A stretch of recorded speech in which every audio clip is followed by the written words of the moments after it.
I just started building this 1/35 scale HobbyBoss M1070 tractor and M1000 trailer.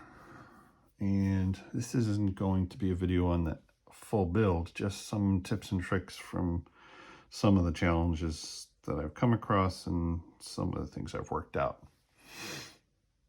So I've already started the frame for the tractor, and I've started the body of the trailer as well. And I've run into some interesting challenges that I'll share with you. So, for most of, step one for the frame, that was pretty straightforward.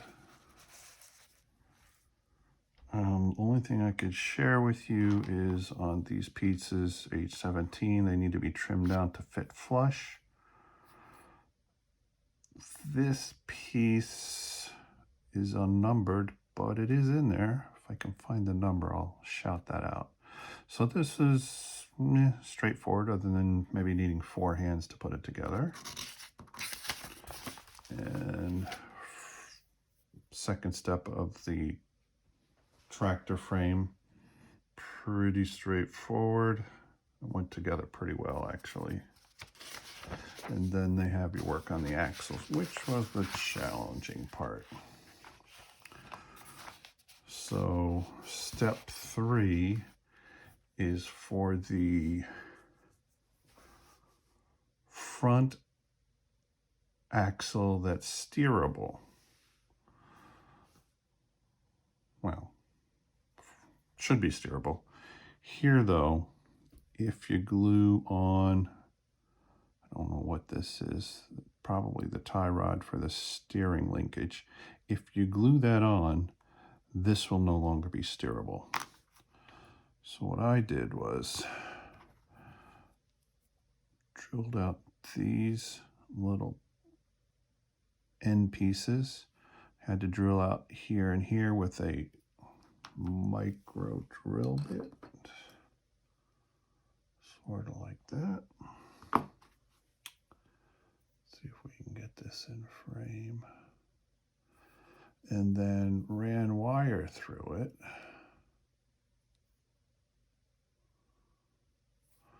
So it could still turn. I mean, it's not really necessary because it's not motorized, you're not going to drive it, but I like my trucks to steer. And then, unfortunately, my digital micrometer battery's not working. I can't tell you the gauge of the wire, but I use this wire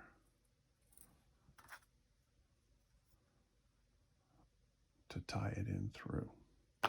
Comparatively speaking, this is a large paper clip. Gives you an idea as to the diameter of it. So the other challenge or mistake I made that I want to give you a heads up on, when I glued on these pieces, you need to make sure, well, I glue on these and then you seal it in with this. You need to make sure that they're oriented with the spindles. These would be, I think, the disc brakes for the wheels. You got to make sure that they're oriented parallel. And as you can see in mine, they are not. So that is going to mean I am going to have cockeyed wheels unless I fix it.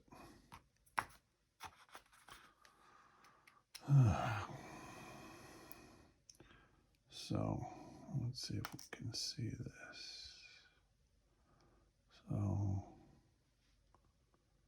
that's kind of how cockeyed it is. So what I'm going to have to do here, because it's all glued in and I'm not going to pry that off because it's too fragile. So I'm going to cut it here, splice in some wire, and I have some micro tube here. It just happens to be the exact same size. short piece there, straighten it out. Other than that, all the fiddly bits went together okay.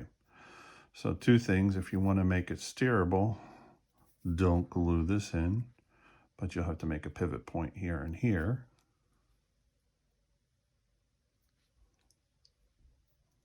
I'm trying to show this on a, and that way it can turn. And then make sure when you glue these two pieces on that your wheels are straight, because there's really not any kind of an alignment pin on these two pieces. And when we do the back axle, which is also steerable, I haven't glued that in yet. I'll show you how I'm going to get that straight, so maybe that'll give you help there. So that's the front axle. It's got this straight tie bar. I don't know what that is. It's got to be something for the steering though. And then the back axle is this is the back axle, very similar. You have the same two top plates, very similar anyway, and then you have this other tie bar there.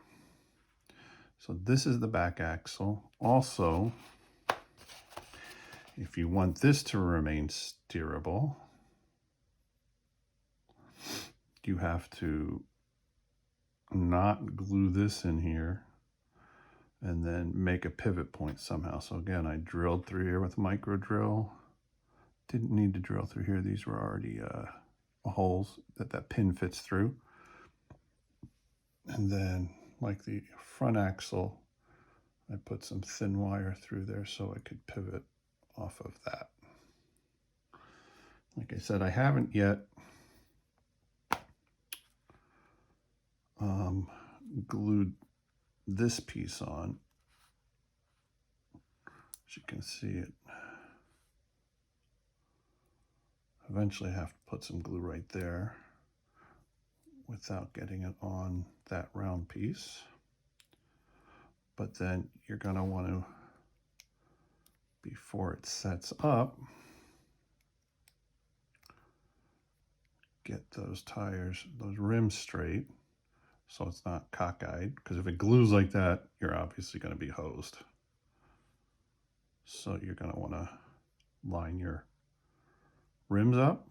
You're going to want to make sure this bar is in the center position, like such, that these pieces are seated once you put the glue in, depending upon what type of glue you use. And then before it sets up, so you don't want an immediate setting glue, you want to straighten it out. And what I figured out is you can take something round like an X-Acto knife, make sure that the rims are fully seated, and then just butt them up against whatever straight object you want to use, and that will line them up straight. And then again, once everything's lined up, double check it to make sure these pieces are in the center, that they are fully seated with whatever glue you got under them, and then let them dry. And so that should give you tires that are straight and parallel. So those are the challenges I found so far, and that's kind of for the tractor as far as I've gotten. Here's the frame. Fortunately, it aligns pretty well once you get this piece in, but it was a bit of a challenge. I actually dry fit each piece in, put cellophane tape and a few strategic points to keep everything locked in, and then use some the Tamiya quick setting cement that seeps into the cracks, and then let it set up that way. I don't usually use this a lot, but it worked very well. doesn't leave much residue, and what it does is what residue it does leave, you're not really going to see, because all of this is going to be hidden behind other pieces. And when it glues up pretty solid. The trick is you want to gotta make sure it glues up straight. It'd be difficult to get it cockeyed, but it'd be possible. All right. So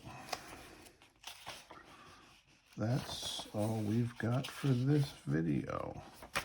Somewhere down the road, I will show another video, hopefully, on the steering, or the wheels for the trailer are supposed to be steerable. But if you follow the instructions and glue everything in place, they'll be locked in place and won't be steerable. So I'm using the same wire pivoting mechanism to not glue it in and make a little hinge so that they still will be steerable. So this is interesting and fun. So hopefully we'll get that in another video for you. Thank you.